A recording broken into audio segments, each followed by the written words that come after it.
അച്ഛനെ കുറിച്ച് ആലോചിക്കുമ്പോ എന്തായിരിക്കും മെമ്മറീസ് ഉണ്ടാവുക? അങ്ങനെ ഓർമ്മയുള്ള ആ ഒരു കൊച്ചു മെമ്മറീസ് എന്താണെന്ന് വെച്ചാല് അച്ഛനമ്മേന്റെ കഴുത്തിന് കുത്തിപ്പിടിക്കുന്നു, അടിക്കുന്നു, വല്ലാത്ത സ്നേഹം. അതൊന്നും എന്താണെന്ന് ഞാൻ അറിഞ്ഞിട്ടില്ല. ഇത്രയും കാലം അത് എവിടെയും പറഞ്ഞിട്ടില്ല. ലൈക്ക് എനിക്കത്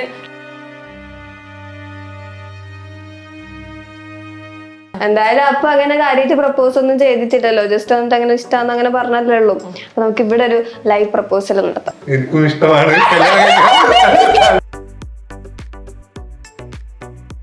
എന്റെ ഉള്ളിൽ എവിടെയോ തോന്നുക നീയാണ് എന്റെ സോൾമേറ്റ്.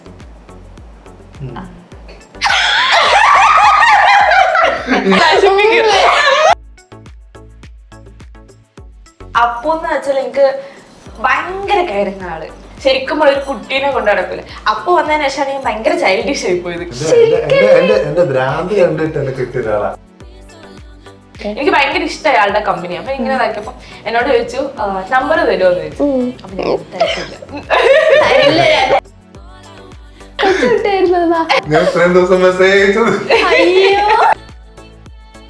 ഞാൻ അങ്ങോട്ട് വിളിക്കട്ടോ, എന്തൊക്കെയാ എവിടെ എന്താക്കാന്ന് ചോദിക്കുമ്പോ ഹോസ്റ്റലിലെ താഴത്തേക്ക് നോക്കുന്നു. അപ്പൊ എന്നോട് പറഞ്ഞിട്ട് വണ്ടി എടുത്ത് പോകും. ഭയങ്കര ഭാഗ്യമായിരുന്നു ആ സമയത്ത്. ഈ കൊറോണ ഒക്കെ വന്നപ്പോഴല്ലേ എന്റെ അടുത്ത് പൈസ ഉണ്ടായിരുന്നു കല്യാണം കഴിക്കാൻ.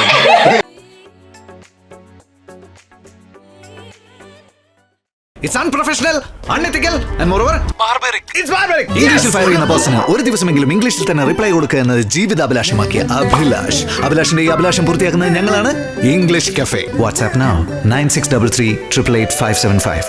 Hello everyone and welcome to variety media. ഞാൻ അനഘ. സോ ഇന്നത്തെ ഇൻ്റർവ്യൂ എനിക്ക് ഭയങ്കര സ്പെഷ്യലാണ്. അതേപോലെ തന്നെ നമ്മുടെ ഗസ്റ്റും സ്പെഷ്യൽ ആയിരിക്കും. കാരണം എൻ്റെ ഫസ്റ്റ് കപ്പിൾ ഇൻ്റർവ്യൂ ആണ്. അതേപോലെ തന്നെ നമ്മുടെ കപ്പിളിൻ്റെയും ഫസ്റ്റ് എക്സ്ക്ലൂസീവ് ആയിട്ടുള്ള ഇൻ്റർവ്യൂ ആണ്. നമുക്ക് വെൽക്കം ചെയ്യാം Manish, Vishnu and Senshree. Welcome to the show. First തന്നെ ഞാൻ ചോദിക്കട്ടെ, നിങ്ങളുടെ പേര് തന്നെ എനിക്ക് ഭയങ്കര കൺഫ്യൂഷൻ ഉണ്ട്. കാരണം എന്താ വെച്ചാൽ മനീഷ്, വിഷ്ണു രണ്ടും അങ്ങനെട്ടെ. അച്ഛന്റെ അമ്മയുടെ ഇഷ്ടം പ്രകാരം അച്ഛനും മനീഷും അയ്യോ, ഇയാളെ നമ്മൾ എന്ത് ചെയ്യും? അതായിരിക്കും നല്ലത്. ഓക്കെ, ബബ്ലൂസ് നമ്മൾ കുറച്ചു നേരം മാറ്റി വെച്ചിട്ടുണ്ട്. ആൻഡ് സെൻശ്രീയിലേക്ക് വരുന്ന സമയത്ത് സെൻശ്രീ ഇതേപോലെ നമുക്ക് യുണീക്ക് ആയിട്ടുള്ള ഒരു പേരാണല്ലോ. അപ്പൊ ആരാ പേരിട്ടെ? അത് അച്ഛന്റെ അമ്മേന്റെ പേര് കമ്പൈൻ ചെയ്തിട്ട് സെൻസി എന്നാണെന്ന് വിചാരിച്ചത് ആദ്യം. പിന്നെ അമ്മന്റെ അച്ഛന്റെ പേര്, അച്ഛന്റെ പേര് സെന്തിൽ, അമ്മന്റെ പേര് സീമ. അപ്പം സെന്തിന്റെ സെന്റും സീമയുടെ സീയും കൂടി തമിഴ് ടച്ച് എവിടെയോ ഉണ്ടല്ലേ? എന്താ അച്ഛൻ തമിഴ്. നമുക്ക് അതിലേക്കൊക്കെ വരാം. ആൻഡ് വിശേഷങ്ങൾ, പുതിയ വിശേഷങ്ങൾ പറയൂ. ആർക്കൊക്കെ എന്തൊക്കെ പ്ലേ ബട്ടണോ ഗോൾഡൻ പ്ലേ ബട്ടണോ എന്തൊക്കെ കിട്ടിയത് കേട്ടെ? ഏകദേശം 20 ദിവസം മുന്നെയാണ് ഒരുപാട് സന്തോഷം. എന്താ ഇപ്പൊ എന്താ ഫീൽ ചെയ്യുന്നത്? ഇങ്ങനെ നമുക്ക് എന്താ പറയാ, നമ്മളൊരു ഇൻസ്റ്റഗ്രാം ഇൻഫ്ലുവൻസർ ആവുന്നോ, ഒരു കണ്ടന്റ് ക്രിയേറ്റർ ആവുന്നോ, ഇങ്ങനെ വല്ലപ്പോഴും ലൈഫിൽ ഇങ്ങനെ വിചാരിച്ചിട്ടുണ്ടോ? വിചാരിച്ചിട്ടൊന്നുമില്ല. തുടങ്ങിയപ്പോ ഒരുപാട് കഷ്ടപ്പെട്ടു ഇതിലേക്കൊക്കെ എത്താൻ വേണ്ടി. നമ്മള് പണ്ടൊക്കെ എനിക്ക് യൂട്യൂബിലേക്ക് വരണമെന്ന് കൊറേ കാലമായിട്ടുള്ള ആഗ്രഹം. ഭയങ്കര പണ്ട് മുതലേ ഭയങ്കര ഇഷ്ടമാണ്. ആദ്യം സെൻസറി അല്ലേ ശരിക്കും ടിക്ടോക്കിലൊക്കെ തുടങ്ങി. ടിക്ടോക്കും കാര്യങ്ങളൊക്കെ രണ്ടാളും കൂടെ സ്റ്റാർട്ട് ചെയ്തു. പക്ഷെ യൂട്യൂബിലേക്ക് വരുമ്പോ ഞാനായിരുന്നു സ്റ്റാർട്ട് ചെയ്തിരുന്നത്. ആൾക്ക് അധികം അത്ര താല്പര്യം ഇല്ലായിരുന്നു. പിന്നീട് വന്നതാണ്. എങ്ങനെ വന്നതെന്നുള്ള ഞാൻ പറഞ്ഞുതരാം. അല്ല, നമുക്ക് അതിൽ നിന്ന് തുടങ്ങാം. അതായത് നമുക്കിപ്പോ എന്താ പറയാ, ടിക്ടോക്ക് മുതൽ ഇപ്പൊ ഈ എത്തി 1 മില്യൺ പ്ലസ് സബ്സ്ക്രൈബേഴ്സ് ഉള്ള 2 ചാനലുണ്ട് കേട്ടോ. 1 മില്യൺ പ്ലസ് സബ്സ്ക്രൈബേഴ്സ് ഉള്ള ചാനലിൽ വരെ എത്തി നിൽക്കുന്ന ആ ഒരു ജേർണി പറയുകയാണെങ്കിൽ അതെങ്ങനെയായിരിക്കും? എനിക്ക് പണ്ട് മുതലേ ഭയങ്കര ഇഷ്ടമാണ് യൂട്യൂബിലേക്ക് വരാൻ വേണ്ടി. ഇപ്പൊ ഞാൻ പഠിക്കുന്ന സമയത്താണെങ്കിൽ ബാംഗ്ലൂരൊക്കെ ഉള്ള സമയത്തായിരുന്നെങ്കിൽ ഞാൻ തന്നെ വീഡിയോ ഷൂട്ട് ചെയ്യും, ഞാൻ തന്നെ എഡിറ്റ് ചെയ്യും, ഞാൻ തന്നെ കാണും, എന്നിട്ട് ഞാൻ ഡിലീറ്റ് ചെയ്യും. പബ്ലിഷ് ചെയ്യില്ല? ഇല്ല, പബ്ലിഷ് ചെയ്യാനൊരു ധൈര്യം.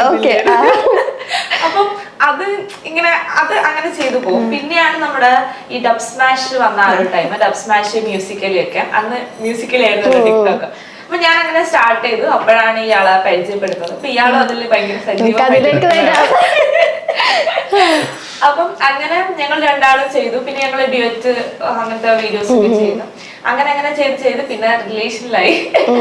അപ്പോഴും ഞങ്ങൾ ഇത് കണ്ടിന്യൂ ചെയ്യുന്നുണ്ടായിരുന്നു. ഇൻസ്റ്റാഗ്രാമിലാണെങ്കിലും വർക്ക് ചെയ്യുന്നുണ്ടായിരുന്നെങ്കിലും പ്രൊഫഷൻ ഫാഷൻ ഡിസൈനാണ് ഞാൻ പഠിച്ചത്. ഞാൻ സിവിൽ എഞ്ചിനീയറിംഗ് ആയിരുന്നു, വർക്ക് ചെയ്തോണ്ടിരിക്കുന്നുണ്ടായിരുന്നു. ഓക്കെ. അപ്പൊ നമ്മളിങ്ങനെ ചുമ്മാ ഒരു രസത്തിനാണ് ആ സമയത്തൊക്കെ ചെയ്തത്. പക്ഷെ ഒരു ഭയങ്കര ഇഷ്ടമായിരുന്നു ചെയ്യാൻ. ആ ഒരു ഇഷ്ടം കാണാതെ വിട്ടില്ല, ചെയ്തോണ്ട് തന്നെ. അങ്ങനെ കുറെ കഴിഞ്ഞപ്പോഴാണ് പിന്നെ ടിക്ടോക്ക് ഏകദേശം ബാൻ ആക്കാന്ന് വിചാരിച്ചത്. അപ്പം ടിക്ടോക്ക് തന്നെ വൈറലായിരുന്നില്ലേ? ടിക്ടോക്കില് അല്ലേ? അപ്പോഴാണ് അർജുൻ ചേട്ടൻ ട്രോൾ ചെയ്തത് ടിക്ടോക്കിലെ. അങ്ങനെ ആ ട്രോള് കിട്ടി നിൽക്കുന്ന സമയത്താണ് പിന്നെ ഏകദേശം അത് കഴിഞ്ഞ് കുറച്ച് കഴിഞ്ഞപ്പോഴാണ് ടിക്ടോക്ക് ഏകദേശം ബാൻ ആക്കാന്നുള്ളത്. അയ്യോ ടിക്ടോക്ക് അത് ഭയങ്കര ഇതായിരുന്നു. കാരണം ഭയങ്കര ഒരു നമുക്ക് ആ ഒരു സമയത്ത് ലൈക്ക് ബാൻ ആക്കുന്നതിന് കുറച്ച് മുന്നേ ആണ് ഞങ്ങൾക്ക് പ്രൊമോഷൻസ് ഒക്കെ കിട്ടി തുടങ്ങിയത്. അപ്പൊ നമ്മൾ വിചാരിച്ചു ഇതിൽ ഇങ്ങനെയൊക്കെ പറ്റും, പൈസ ഒക്കെ കിട്ടും. ടിക്ടോക്ക് ചെയ്യുന്നത് ഒരു പേയ്മെന്റോ കാര്യത്തിന് വേണ്ടിയില്ല, മാത്രം ചെയ്ത് വന്നിരുന്നു. അത് ലാസ്റ്റ് മൊമെന്റിലാണ് നമുക്ക് ഇങ്ങനെ 2-3 ബ്രാൻഡൊക്കെ അപ്രോച്ച് ചെയ്തത്. അപ്പൊ നമ്മളിങ്ങനെ അങ്ങനെയാണ് ഇത്രയും കാലം വെറുതെ ആണല്ലോ പോയല്ലോ. അപ്പം അത് ബാൻ ആക്കാനായപ്പോ ഞാൻ വിചാരിച്ചു ഏതെങ്കിലും ഒരു പ്ലാറ്റ്ഫോമിൽ ചുമ്മാ കേറിയിരിക്കോ.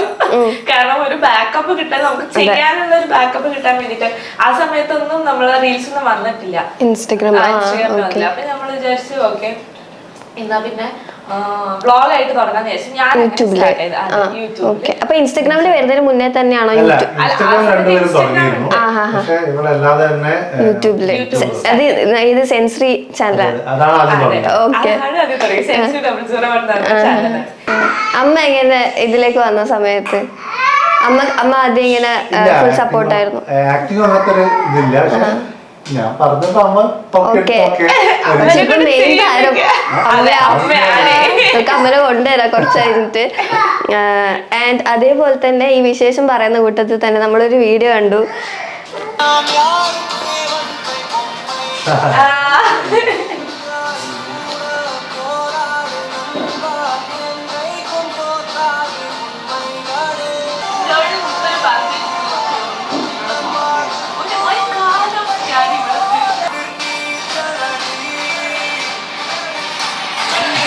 ഈ വീഡിയോ സമയത്ത് എന്താ പറയാ, നിങ്ങൾക്ക് ഭയങ്കര സന്തോഷമായിരിക്കും അറിയാം, പക്ഷെ നമ്മൾ കാണുന്നവർക്ക് ഒരു ഭയങ്കര ഒരു സന്തോഷം നിങ്ങളുടെ ആ ഒരു സക്സസ്സില്. അതേപോലെ തന്നെ ഒരു ഓട്ടോയില് പോയിട്ട് ആ കാറിൽ ഒരു മാസ് എൻട്രി, അതിനെ പറ്റി എന്താ പറയാനുള്ളത്? സെൻസറി ആ വീഡിയോയിൽ എന്തൊക്കെയോ പറയുന്നുണ്ട്, പക്ഷെ ക്ലിയർ അല്ല, പറയും. അതെന്താന്ന് വെച്ചിട്ടുണ്ടെങ്കിൽ അത് നമ്മള് കാറ് ബുക്ക് ചെയ്യുന്നതിന്റെ കുറച്ച് ദിവസം മുന്നേ നമ്മൾ കിയന്റെ ഷോറൂമിന്റെ പുറത്തു കൂടെ പോകുന്നുണ്ടായിരുന്നു. അപ്പം എന്നോട് പറഞ്ഞു നീ നോക്കിക്കോ ഒരു കാലം ഞാൻ ഇവിടെ നിന്ന് സാധനം ഇറക്കുന്നത്. അപ്പൊ പ്ലാൻഡ് അല്ല? അല്ല,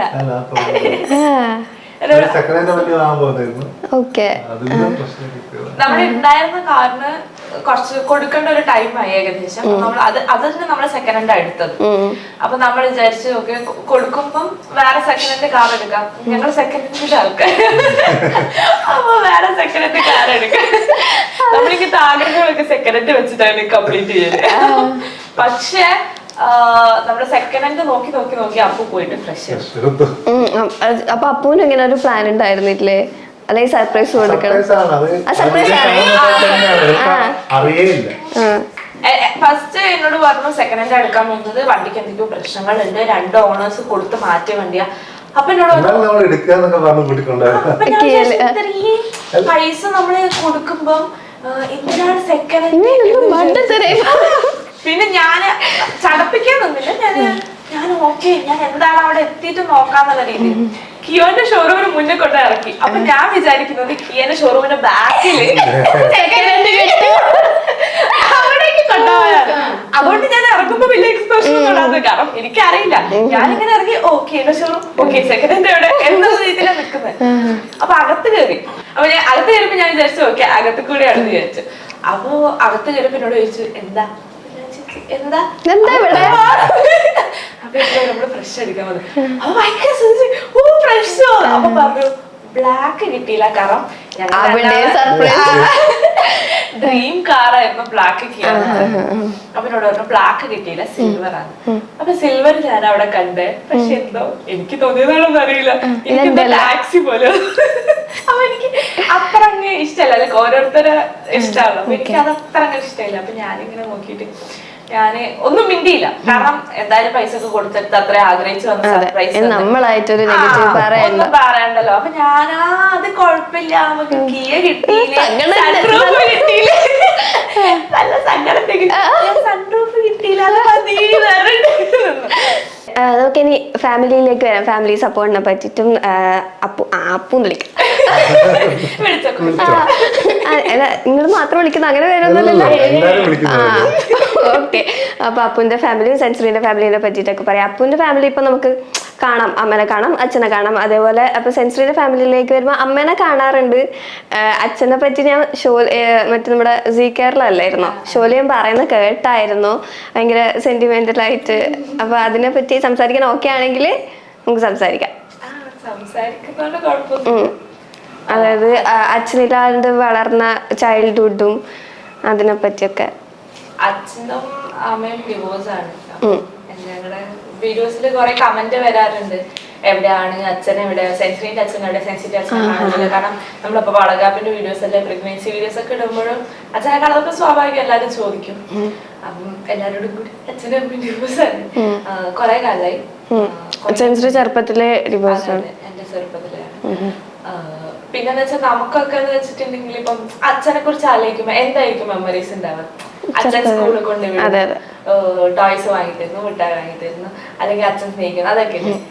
എന്റെ ആ ഒരു ഓർമ്മ വെക്കുന്ന ഒരു ടൈം ഉണ്ടല്ലോ, ജസ്റ്റ് നമുക്കൊരു സ്വപ്നം പോലെ ഓർമ്മ ഉള്ള, അങ്ങനെ ഓർമ്മയുള്ള ആ ഒരു കൊച്ചു മെമ്മറീസ് എന്താണെന്ന് വെച്ചാല് അച്ഛനമ്മേന്റെ കഴുത്തിന് കുത്തിപ്പിടിക്കുന്നു, അടിക്കുന്നു, ഞങ്ങളടിക്കുന്നു.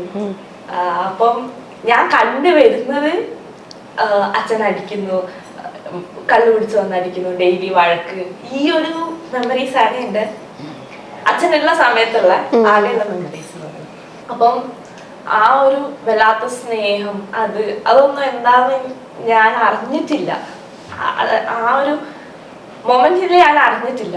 പിന്നെന്ന് വെച്ചാൽ ഇപ്പൊ ഡിവോഴ്സ് ആകുമ്പോഴും ഞങ്ങൾക്ക് അറിയില്ല ഡിവോഴ്സ് ആവുകയാണ് അല്ലെങ്കിൽ ഇനി അച്ഛനെ കാണാൻ പറ്റില്ല എന്നൊന്നും ഞങ്ങൾക്ക് അറിയില്ല. ഒരു മോളാണോ? എനിക്കൊരു അനിയനാണ് വളരെ കുഞ്ഞാണ്. അതെ, അതിന് ശേഷമുള്ള ഒരു ലൈഫ് എന്ന് വെച്ചാല് ഞാൻ പറഞ്ഞ പോലെ തന്നെ നമ്മളിപ്പോ സ്കൂളിലാണെങ്കിലും ഏതൊരു പോയിന്റിലും ഇപ്പൊ എല്ലാരോടും എന്താ പറയാ അച്ഛനമ്മ എന്നല്ല പറയാം. പക്ഷെ എന്നോടിപ്പം ടീച്ചേഴ്സ് വന്നിട്ട് പറയും അച്ഛനെ കൂട്ടിക്കൊണ്ടുവരാത്തതുണ്ടാ, അപ്പൊ ഞാൻ അവിടെ ഒരു മറുപടി പറയണം. പിന്നെ ആരെങ്കിലും ഇപ്പൊ പുറത്തുനിന്നൊക്കെ ആരെങ്കിലും ചോദിക്കും അച്ഛൻ എവിടെ, അച്ഛൻ എന്ത് ചെയ്യാം. അപ്പം ഒരു കുഞ്ഞായ ഞാൻ അപ്പൊ അവിടെ ഒരു അങ്ങനെ ഒരാളില്ല ഞങ്ങൾക്ക് എന്നുള്ളൊരു മറുപടി പറയണം. ഞാൻ കൊറേ അഡ്ജസ്റ്റ് ചെയ്യും, പക്ഷെ ചിലർ കുത്തി നമ്മുടെ അങ്ങനെയാണല്ലോ. അപ്പം അതൊക്കെ കുറച്ച് എനിക്ക് ഭയങ്കര എന്താ പറയാ ആ ഒരു സമയത്ത് എഫക്ട് ചെയ്ത കാര്യം. ഞാൻ ഇത്രയും കാലം അത് എവിടെയും പറഞ്ഞിട്ടില്ല. ലൈക്ക് എനിക്കത് ലൈക്ക് ഇഷ്ടമില്ല, അങ്ങനെയാണ് അല്ലെങ്കിൽ അയ്യോ അങ്ങനെ ആയിരുന്നു, അങ്ങനെ ഒരു ഇത് ഇഷ്ടമല്ല. ഞാനതുകൊണ്ട് ആരോടും പറഞ്ഞിട്ടില്ല ഇങ്ങനെ പോവായിരുന്നു. പിന്നെ പെട്ടെന്ന് ഈ കാലത്തിലൊരു ഇമോഷണൽ മൊമെന്റിൽ പൊട്ടിപ്പോയി. അതുകൊണ്ട് അച്ഛനില്ലാന്നാണെങ്കിലും അമ്മ അതൊന്നും അറിയാണ്ടാണല്ലോ നിങ്ങൾ വളർത്തി. അമ്മേനെ പറ്റി പറയുകയാണെങ്കിൽ അമ്മയും ഞങ്ങളുടെ അമ്മമ്മേന്റെ വീട്ടിലായിരുന്നു. അപ്പം അമ്മയാണ് ഞങ്ങളെ നോക്കിയത്. ഇപ്പൊ ഞങ്ങൾക്ക് അമ്മയ്ക്ക് ഒരു ബ്രദർ ഉണ്ട്, ഒരു സിസ്റ്റർ ഉണ്ട്. അപ്പൊ അവര് രണ്ടാളും ആണ് ഞങ്ങൾക്ക് ഫിനാൻഷ്യലി കുറച്ച് സപ്പോർട്ടും തന്നത്. അമ്മ ജോലിക്ക് പോകുന്നുണ്ടായിരുന്നു, ബട്ട് സ്റ്റിൽ ഭയങ്കര ഞങ്ങൾക്ക് അത്ര എന്താ പറയുക വലിയ വീട്ടിലെ ആൾക്കാരൊന്നുമല്ല, ഭയങ്കര ഫിനാൻഷ്യലി ഡൗൺ ആയിട്ടുള്ള ആൾക്കാർ തന്നെയാണ്. സോ അമ്മയ്ക്ക് കുറച്ച് കിട്ടുന്നുണ്ടായിരുന്നു സാലറി. സോ അത് അഡ്ജസ്റ്റ് ചെയ്യാൻ വേണ്ടിയിട്ട് അവരും ബ്രദറും സിസ്റ്ററും സപ്പോർട്ട് ചെയ്യുന്നുണ്ടായിരുന്നു. പിന്നെ അമ്മമ്മ ഒരുപാട് സപ്പോർട്ട് ചെയ്തു. കാരണം എന്ന് വെച്ചാല് അമ്മമ്മയ്ക്ക് അന്ന് ബാങ്കിൽ ജോലി ഉണ്ടായിരുന്നു. അപ്പം അമ്മമ്മയാണ് ഞങ്ങളെ ഏറ്റെടുത്ത പോലെയാണ്. അമ്മമ്മയാണ് ഫുള്ള് നോക്കിയതും എല്ലാ കാര്യങ്ങളും ചെയ്തതും ഒക്കെ അമ്മമ്മയാണ്. അപ്പം ഇവരായിരുന്നു ഞങ്ങൾക്ക് ഏറ്റവും സപ്പോർട്ടായിട്ടുണ്ടായിരുന്നത്. പക്ഷെ എന്താ പറയാ, നമുക്ക് സെൻസറിക്ക് അച്ഛൻ്റെ ഒരു കുറവുണ്ടെങ്കിലും അപ്പുവിന്റെ വീട്ടിലേക്ക് വന്നപ്പോ ഉള്ളൊരു സിറ്റുവേഷൻസ് എങ്ങനെയായിരുന്നു? അപ്പുവിന്റെ വീട്ടിലേക്ക് വന്ന് അവിടെ അച്ഛനുണ്ട്, അമ്മയുണ്ട്, ഒരു ഫാമിലി ലൈഫ് ഉണ്ട്. അപ്പോഴാണ് ഞാൻ സത്യം പറഞ്ഞാല് ഇപ്പം ഒരു അച്ഛൻ എങ്ങനെയാണ് ഇപ്പം അപ്പുവിന്റെ ചേച്ചിയായിട്ട് അച്ഛൻ സംസാരിക്കുമ്പോഴും കൊച്ചു കൊച്ചു വഴക്ക് വിടുമ്പോഴൊക്കെ ഞാൻ ഭയങ്കര രസകരമായിട്ട് നോക്കി നിൽക്കും. കാരണം ഇങ്ങനെയാണല്ലോ ഒരു അച്ഛൻ ഉണ്ടായാൽ ഉണ്ടാവാ. അത്ര പോലും എനിക്ക് അറിയൂല എങ്ങനെയാന്നുള്ളത്. ഇപ്പൊ നമ്മള് തിയേറ്ററിലൊക്കെ പോകുമ്പോ ഫിലിമൊക്കെ കാണുമ്പം ഈ അച്ഛനും മോളും തമ്മിലുള്ള ആ ഒരു ബോണ്ടിങ്ങിന്റെ സീനൊക്കെ കാണുമ്പോ ഞാൻ കൊറേ പ്രാവശ്യം സാധാരണ എല്ലാരും ഇമോഷണൽ മൊമെന്റ് വന്നാലല്ലേ അറിയാം. പക്ഷെ ഞാൻ ഇങ്ങനത്തെ സീനൊക്കെ കാണുമ്പോ ഞാൻ ഇല്ലല്ലോ എന്നുള്ളൊരിതാണ്. അത് ഞാൻ എത്ര ആലോചിക്കട്ടെന്ന് വിചാരിച്ചാൽ അതെനിക്ക് സ്ട്രൈക്ക് ചെയ്യും. അത് ആ ഷോയില് ഞാൻ പറയുന്ന കേട്ടോ, അപ്പൂല് കാണുന്ന ഒരു ക്വാളിറ്റി എന്താന്ന് ചോദിക്കുന്ന സമയത്ത് സെൻസിറ്റീവ് പറയുന്നുണ്ടല്ലോ. അതെ, കാരണം അപ്പു എന്ന് വെച്ചാൽ എനിക്ക് ഭയങ്കര കെയറിങ് ആള്. കെയറിങ് എന്ന് വെച്ചാല് ഇപ്പൊ ഞാനൊന്നിങ്ങനെ നോക്കിയാൽ മനസ്സിലാവും. ഇപ്പഴല്ല അപ്പം ഇപ്പൊ മൈൻഡാക്കലില്ല.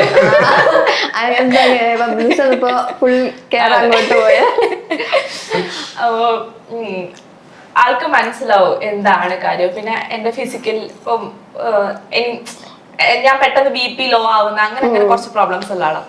അപ്പൊ അതൊക്കെ നോക്കി കൊണ്ട് നടന്ന് ശരിക്കും ഒരു കുട്ടീനെ കൊണ്ട് നടക്കൂല. അപ്പൊ വന്നതിന് ശേഷമാണ് ഞാൻ ഭയങ്കര ചൈൽഡിഷ് ആയി പോയത്. കാരണം ശരിക്കും നമ്മളൊരു കുഞ്ഞു കുട്ടീനെ എങ്ങനെ കൊണ്ടു നടക്കും അതേപോലെയാണ് അപ്പൊ കൊണ്ട് നടക്കുക.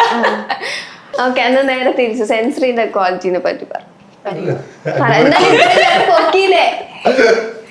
അത് വിചാരിച്ചെങ്കിലും ബെസ്റ്റ് ആക്ടർ നോക്കാം. ഞാൻ ഹാപ്പിയാണ് ആളും കൂടെ. അതാണ് എനിക്ക് ഏറ്റവും ഇഷ്ടം. മോനെ ആയാലും നല്ലോണം നോക്ക്, എന്റെ വീട്ടുകാരായാലും നല്ലോണം കെയർ ചെയ്യും. ഹാപ്പിയാണ് നമ്മളെല്ലാരും അവരോട്. അതാണ് പറയുന്നത്. എനിക്കധികം പറയാനറിയില്ല. നമ്മൾ ഹാപ്പിയാണ് ആളുകൾ. നമുക്ക് അത് മതിയല്ലോ. മതി മതി. ഓക്കെ, അത് അപ്പൊ നമ്മൾ ഇപ്പൊ ഈ ഇന്റർവ്യൂ കാണുന്ന ആൾക്കാർ നമ്മൾ മെയിൻലി കപ്പിളിനെ കൊണ്ടുവരുന്ന സമയത്ത്, പ്രത്യേകിച്ച് ലവ് മാരേജ് ഒക്കെ കഴിഞ്ഞ് ഉള്ള കപ്പിൾസ് ആണെങ്കിൽ എല്ലാരും കാണാൻ കാത്തിരിക്കുന്ന ഒരു പാട്ടുണ്ട്. ലവ് സ്റ്റോറി ആയിരിക്കും. മനസ്സിലായില്ല? ഞാനൊരു പാട്ടുണ്ട് പാട്ട് ഇവരെന്നെ കൊണ്ടേ പോളൂ. കുറച്ച് ഇങ്ങനത്തെ പ്രശ്നങ്ങളൊക്കെ ഉണ്ട്. നടക്കാം. എന്റെ ഭ്രാന്ത് കണ്ടിട്ട് എന്നെ കിട്ടിയ ഒരാളാ. കാരണം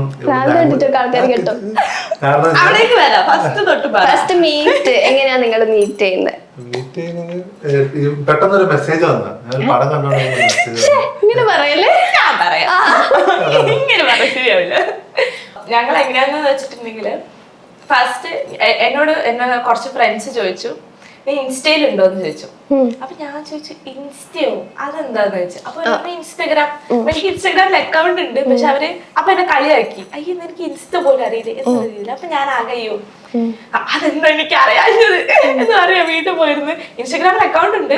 ഞാൻ ആ അക്കൗണ്ട് എടുത്ത് ഒരു ഫോട്ടോ ഒന്നും ഇട്ടിട്ടുള്ളൂ. അപ്പൊ ഞാൻ എടുത്ത് വെച്ച് ഞാൻ നോക്കി. അപ്പോഴാണ് എനിക്ക് മനസ്സിലായത് ഇതില് ഫോളോവേഴ്സ് ആണ് മെയിൻ. അത് കൂടുന്ന ആൾക്കാർക്കാണ് കൂടുതൽ വാല്യൂ ആയതില് എന്ന് മനസ്സിലാക്കിയത്. അപ്പൊ ഞാൻ വിചാരിച്ചു ഓക്കെ എന്നാ പിന്നെ ഫോളോവേഴ്സ് എങ്ങനെയാ കൂട്ടുമെന്ന് നോക്കാം. പക്ഷെ എനിക്ക് എങ്ങനെ നോക്കിയിട്ടും എങ്ങനെയാ എന്താവൊന്നും അറിയുന്നില്ല. അപ്പൊ ഞാനിങ്ങനെ ടിക്ടോക്കിൽ ഉണ്ടായിരുന്നില്ലേ? ടിക്ടോക്കിലുണ്ട്. പക്ഷെ ഇൻസ്റ്റയില് ഞാൻ ടിക്ടോക്ക് അപ്ലോഡ് ചെയ്യോ അല്ലെങ്കിൽ ഇൻസ്റ്റയില് കൊടുക്കുകയൊന്നും ചെയ്തിട്ടില്ല. അപ്പൊ ഞാനിങ്ങനെ നോക്കിയിട്ട് ഞാൻ എന്താ പറയാ ഇങ്ങനെ നോക്കിക്കൊണ്ടിരിക്കുന്ന സമയത്ത് ഞാൻ വിചാരിച്ചു ഓക്കെ എന്നാ പിന്നെ കുറച്ച് ഫോളോവേഴ്സ് ഉള്ള എന്റെ ഫ്രണ്ട്സിൽ കോമൺ ഫ്രണ്ട്സ് ആയിട്ടുള്ള ആൾക്കാരോട് ചോദിച്ചു നോക്കാം. അങ്ങനെ ഫ്രണ്ട്സ് ലിസ്റ്റ് എടുത്ത് ഞാൻ കോമൺ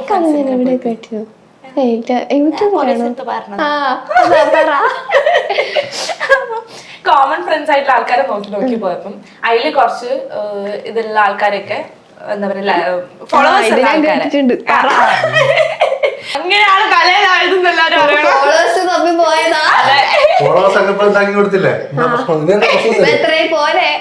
ഫോളോവേഴ്സ് ആയ ആളെന്റെ തലയിൽ അപ്പം ഞാനിങ്ങനെ ഫോളോവേഴ്സ് ഉള്ള ആൾക്കാർക്ക് എല്ലാവർക്കും അയച്ചു. അതായത് ചേച്ചിമാർ ചേട്ടന്മാർക്കൊക്കെ അയച്ചു. ചേട്ടാ എങ്ങനെ ഫോളോവേഴ്സ് ഉണ്ടാവുക, ചേച്ചി എങ്ങനെ ഫോളോവേഴ്സ് ഉണ്ടാവുക. അപ്പൊ ഒരാള് ഫിലിം കണ്ടോണ്ടിരിക്കുന്നു, അയാൾക്ക് പെട്ടെന്ന് ഒരു മെസ്സേജ്. അപ്പൊ അയാള് റിപ്ലൈ തന്നു എനിക്ക്. ബാക്കിയുള്ളവരൊക്കെ റിപ്ലൈ ലൈക്ക് ഒരുവിധ ആൾക്കാരൊക്കെ ഇങ്ങനെ അറിയാതെ ഒരു കുട്ടി ചോദിക്കില്ലെന്ന് വെച്ചിട്ട് എനിക്ക് റിപ്ലൈ തന്നിരുന്നു. പക്ഷെ ഇയാളുമായിട്ട് ഞാൻ ഭയങ്കര കണക്റ്റഡ് ആയി പോയി. ഭയങ്കര അങ്ങോട്ടും ഇങ്ങോട്ടും ആ ആഴ്ചയിൽ വെറും ടെക്സ്റ്റിംഗ് ആയി പോയി. കാരണം സംസാരം എനിക്ക് ഭയങ്കര ഇഷ്ടമായി, ആളുടെ ഇതൊക്കെ അങ്ങനെ ഇതായിട്ട് ആ ഫ്രണ്ട്സ് ആയെന്നേ ഉള്ളൂ. ആ ഒരു കണക്ഷൻ ആണ്. അപ്പൊ എനിക്ക് ഭയങ്കര ഇഷ്ടമായി ആളുടെ കമ്പനി. അപ്പൊ ഇങ്ങനെ ഇതാക്കിയപ്പോ എന്നോട് ചോദിച്ചു നമ്പർ തരുമോ എന്ന് ചോദിച്ചു. അപ്പൊ ഞാൻ തരത്തില്ല, എത്രയൊക്കെ കമ്പനി ആണെന്ന് പറഞ്ഞാലും നമ്പർ തരത്തില്ല. അപ്പൊ പിന്നെ നമുക്ക് ഒരു ഡിവറ്റ് വീഡിയോ ചെയ്യാനുണ്ട് മ്യൂസിക്കലി. അപ്പൊ മ്യൂസിക്കലിൽ നമുക്കൊരു ഡിവറ്റ് വീഡിയോ ചെയ്യാൻ വേണ്ടിട്ട് അന്ന് ഡിവറ്റ് ഓപ്ഷൻ ഇല്ല. അപ്പൊ നമ്മൾക്ക് അത് ഞാൻ ഇവന് അയച്ചു കൊടുത്തിരുമ്പോ വേറൊരു ആപ്പ് ഡൗൺലോഡ് ചെയ്തൊക്കെ ചെയ്യണം. വേറെ ഓപ്ഷൻ ഇല്ല നമുക്ക്. ഇത് നമ്പർ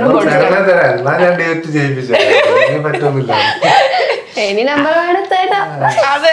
അങ്ങനെ ഞാൻ പിന്നെ ഓക്കെ ഒരു നമ്പർ അല്ലേ, എന്തെങ്കിലും പെർപ്പിക്കലായ ബ്ലോക്ക് ആക്കാലോ അത് വിചാരിച്ച് ഞാൻ നമ്പർ കൊടുത്തു. പിന്നെ കോൾ ചെയ്തു, പിന്നെ കമ്പനിയായി. പിന്നെ എന്നെ സ്കൂളുണ്ടായിരുന്നു. സ്കൂള് വിട്ട് ഞാൻ വരുന്ന വഴിക്കാണ് നമ്മൾ ഫസ്റ്റ് ആയിട്ട് മീറ്റ് ചെയ്തത്.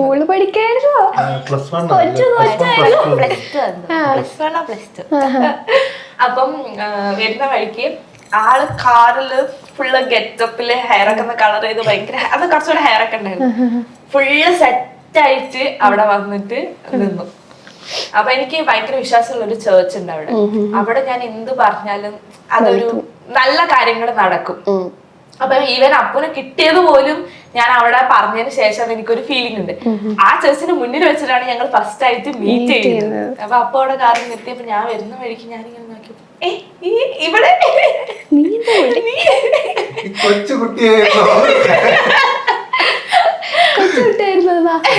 അപ്പു കണ്ടപ്പോ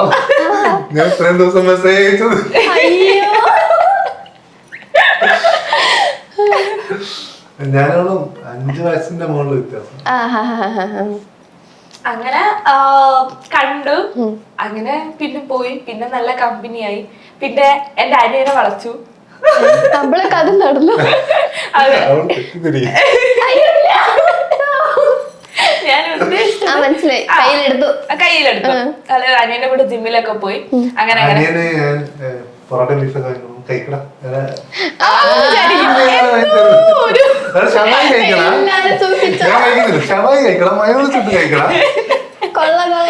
പിന്നാണ് എനിക്ക് മനസ്സിലായത് അപ്പൊ അങ്ങനെ ഇങ്ങനെ ഒന്നും ആർക്കും വാങ്ങി കൊടുക്കുന്ന ആളല്ലാതെ. പക്ഷെ എനിക്ക് വരിയാനും എല്ലാം വാങ്ങിത്തരും, എല്ലാം അങ്ങനെ ഞങ്ങളെ കൊണ്ടു നടക്കും. പക്ഷെ അത് ഞങ്ങൾക്ക് ആലോചിച്ചില്ല, ഇങ്ങനെ ഒരു മനസ്സിലിരുമ്പോ ബാംഗ്ലൂരായിരുന്നു പഠിക്കുന്നത്. ഞാൻ ഇവിടെ നാട്ടിൽ ജോലി ചെയ്യുന്നത്. അപ്പൊ ചില ദിവസം ഞാൻ രാത്രി ബാംഗ്ലൂർ നാട്ടിൽ നിന്ന് ബാംഗ്ലൂരിൽ പോയി ഒരു ഹായ് കൊടുത്തിട്ട് തിരിച്ചു കൊണ്ട് വരും. അങ്ങനെ വന്നിട്ടുണ്ട്.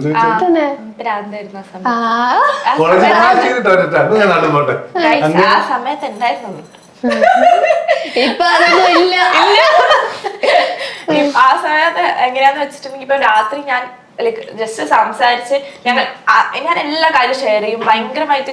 24 hours. ഇപ്പൊ ഞാൻ ഹോസ്റ്റലിലായിരുന്നു. അപ്പൊ എന്റെ ഫോണില് സ്പീക്കറിൽ അവിടെ കിടക്കും ഇയാള്. അപ്പൊ ഞാൻ അങ്ങോട്ട് പോകുമ്പോ ഇങ്ങോട്ട് പോകുമ്പോഴാ ഞാൻ അതെടുത്ത് വെച്ചു. അതേപോലെ ഹോസ്റ്റലിലുള്ള കുട്ടികളും അങ്ങോട്ട് പോകുമ്പോ മനുഷ്യയുടെ സുഖല്ല.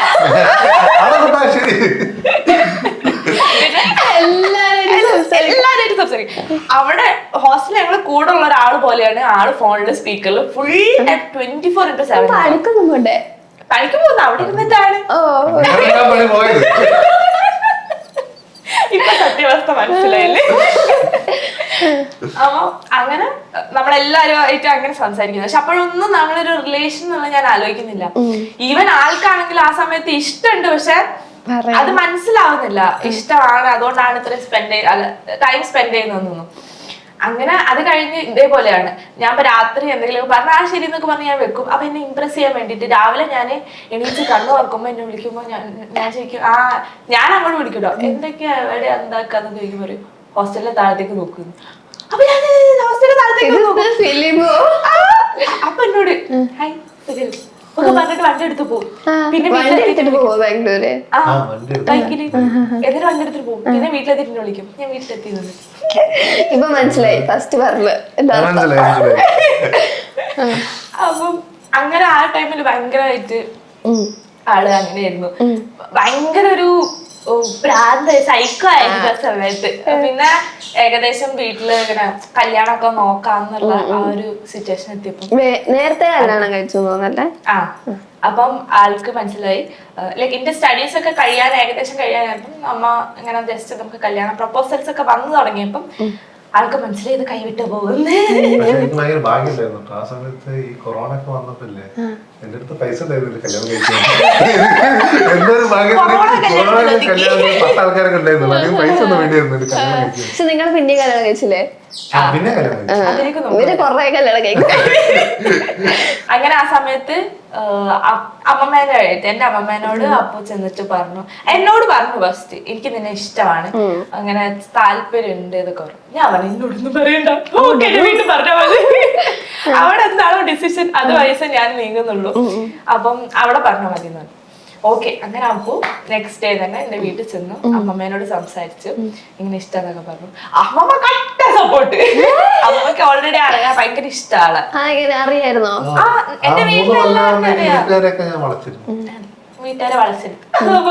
അമ്മമ്മ കട്ട സപ്പോർട്ട്. ഓക്കെ, സ്റ്റോറി കണ്ടിന്യൂ ചെയ്യുന്നതിന് മുന്നേ നമുക്ക് കുറെ നേരം പറഞ്ഞോണ്ട് അവർക്കാണെങ്കിൽ ഒരു പഠിപ്പൊക്കെ ചെറിയ ടാസ്കിലേക്ക് പോവാം. എന്തായാലും അപ്പൊ അങ്ങനെ കാര്യമായിട്ട് പ്രപ്പോസ് ഒന്നും ചെയ്തിട്ടില്ലല്ലോ, ജസ്റ്റ് വന്നിട്ട് അങ്ങനെ ഇഷ്ടമാന്ന് അങ്ങനെ പറഞ്ഞല്ലേ ഉള്ളൂ. അപ്പൊ നമുക്ക് ഇവിടെ ഒരു ലൈവ് പ്രപ്പോസൽ നടത്താം. കുറെ കാര്യമില്ലേ, പക്ഷെ അന്ന് അങ്ങനെ കെയർ ചെയ്യലുണ്ട് എന്നൊക്കെ പറയുന്നത് പാവം. ആഗ്രഹിക്കുന്നു. എനിക്കും ഇഷ്ടമാണ്, എന്താ വെച്ചാ തന്നോളൂ. തരാനൊക്കെ ബീജം കിട്ടോ? റെഡി. ഇഷ്ടമാണ്, എനിക്ക് പറ്റുന്നില്ലടാ. പറ്റുന്നില്ല, സോറി. അന്ന് പറഞ്ഞത് അങ്ങനെ പറഞ്ഞാണല്ലോ, അത് പിന്നെയും പറയുമ്പോ ചുമ്മാ ലൈക്ക് ഉള്ളിന്ന് പറഞ്ഞോ ഇഷ്ടമാണ്.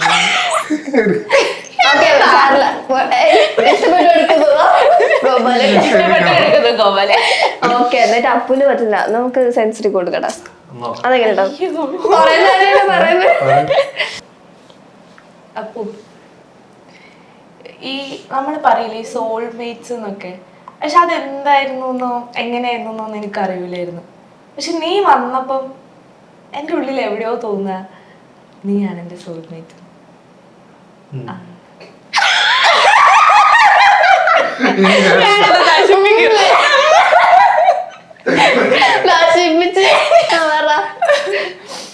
എനിക്കിത് എങ്ങനെ പറയണമെന്നറിയില്ല, പക്ഷെ പറഞ്ഞ നീ എങ്ങനെ എടുക്കുന്നു അറിയില്ല. നമ്മളെ ഫ്രണ്ട്ഷിപ്പിൽ തന്നെ ബാധിക്കോ അല്ലെ പോവാന്നൊക്കെ ഉണ്ട്. പക്ഷെ ഞാനത് പറഞ്ഞില്ലെങ്കിൽ ഞാൻ നിന്നോട് ചെയ്തത് തെറ്റായിരിക്കും. എനിക്ക് ഇതിനെ ഭയങ്കര ഇഷ്ടം.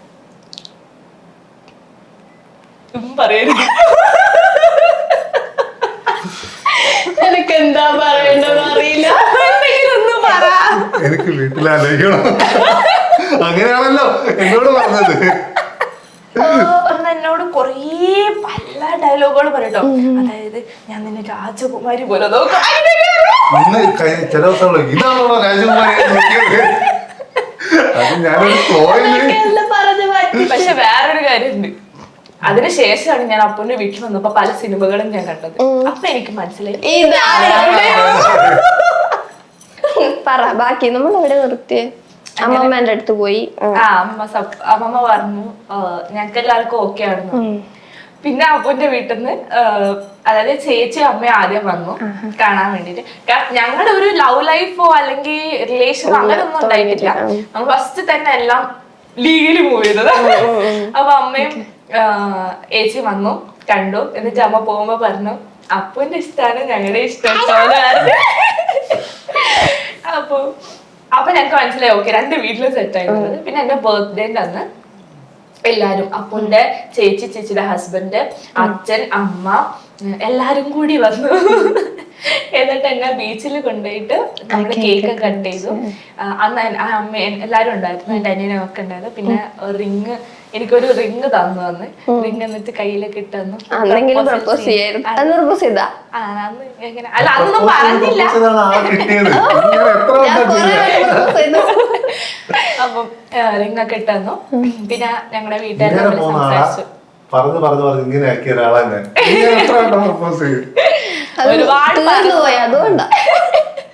പിന്നെ കരഞ്ഞു ഒരുപാട് ഫുൾ ആക്ടിങ് ഇപ്പൊ വെറുതെ ഇങ്ങനെ ഇരിക്കുമ്പോ ഇങ്ങനെ കരച്ചിന് വരുത്തൊക്കെ ഞാൻ പറയും ഇതായിരുന്നല്ലേ അന്ന് ചെയ്തത് അറിയാൻ ഒരു ഇച്ചിരി വൈകിപ്പോയി ഒരു കൊച്ചായിപ്പോയി.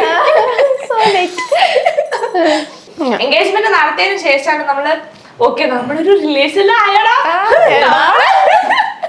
അങ്ങനെ നമുക്ക് തോന്നുന്നത്.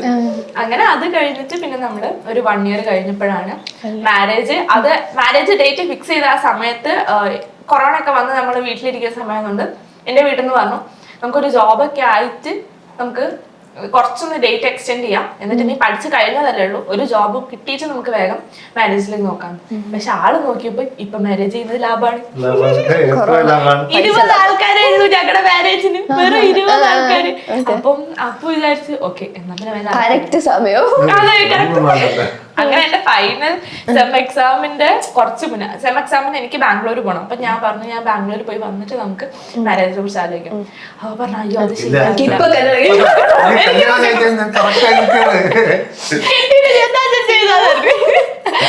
കല്യാണത്തിന്റെ ഡേറ്റ്സ് നോക്കിയപ്പം നമ്മളൊരു 20-ാം തീയതി ഓഗസ്റ്റ് 20-നാണ് ഡേറ്റ് നോക്കുന്നതെങ്കിൽ ഓഗസ്റ്റ് 24-ാം തീയതിയാണ് നമുക്ക് ഡേറ്റ് ഉള്ളത്. പിന്നെ ഉള്ളത് എന്റെ എക്സാം കഴിഞ്ഞിട്ടാണ്. അപ്പം ഞാൻ വീട്ടിൽ കിടന്നുറങ്ങാൻ പോയാല ഇയാളെ വിളിച്ചിട്ട് ഞാൻ പറഞ്ഞു എടാ ഇങ്ങനെ 24-ാണ് ഡേറ്റ് ഉള്ളത്. എന്നിട്ട് ഇയാള് പോയിട്ട് ഉറങ്ങാൻ പോയ അച്ഛനോട് പറയാം അച്ഛാ 2 ദിവസം കഴിഞ്ഞിട്ട് കല്യാണം, 2 ദിവസം കഴിഞ്ഞ കല്യാണാണ്, അപ്പൊ എല്ലാം സെറ്റ് ആക്കി. അങ്ങനെ വെറും 3 ദിവസത്തിൽ അന്ന് ഫാമിലിയിൽ ആരെയും വിളിക്കാനൊന്നും പറ്റില്ല. കാരണം 20 ആൾക്കാരേ ഉള്ളൂ. അതിനിപ്പോഴും കുറെ പേര് പിണങ്ങി നടക്കുന്നുണ്ട്. പക്ഷെ നമുക്ക് ഫ്രണ്ട്സിനെ ആരെയും വിളിക്കാൻ പറ്റില്ല. വെറും 20 ആൾക്കാരായിട്ട് കല്യാണം കഴിച്ചാൽ എല്ലാം എന്താ പറയാ ആ ഒരു 3 ദിവസം കൊണ്ട് ഞങ്ങൾ എല്ലാം പോയി എടുത്തു. ഓർണമെന്റ്സ് എടുത്തു, സാരി എടുത്തു. പിന്നെ അന്ന് രാവിലെ ഞാൻ ഒറ്റയ്ക്കാണ് ഒരുങ്ങിയത്, ഫുള്ള് മേക്കപ്പ് ചെയ്തത്. അന്ന് തലേന്ന് എനിക്ക് ഉറക്കം വരായിട്ട് ഞാൻ ഉറങ്ങിയത് ഒരു 4 മണി ആയപ്പോഴാണ്. ഞാൻ എനിക്ക് 7 മണിക്ക് 10 മണിക്ക് മുഹൂർത്തം, 7 മണിക്ക് എണീറ്റ് സാരിയൊക്കെ വലിച്ചു കെട്ടി. നമ്മള് പിന്നെ അഫോർഡ് ചെയ്യാൻ 20 ആളല്ലേ ഉള്ളൂ. പിന്നെ ഒരു ബ്യൂട്ടീഷ്യൻ അഫോർഡ് ചെയ്യാൻ മാത്രം നമ്മളെ ഇല്ല.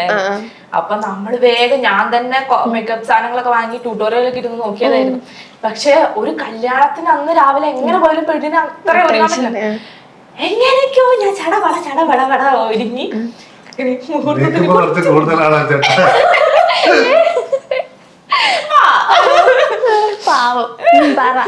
അങ്ങനെ ഞങ്ങള് കല്യാണം കഴിച്ചു. അപ്പം നമ്മുടെ അപ്പൂന്റെയും സെൻസറിന്റെയും ഇന്റർവ്യൂല് നമുക്ക് ഒഴിച്ചുവിടാൻ പറ്റാത്ത 2 മുഖം കൂടിയുണ്ട്.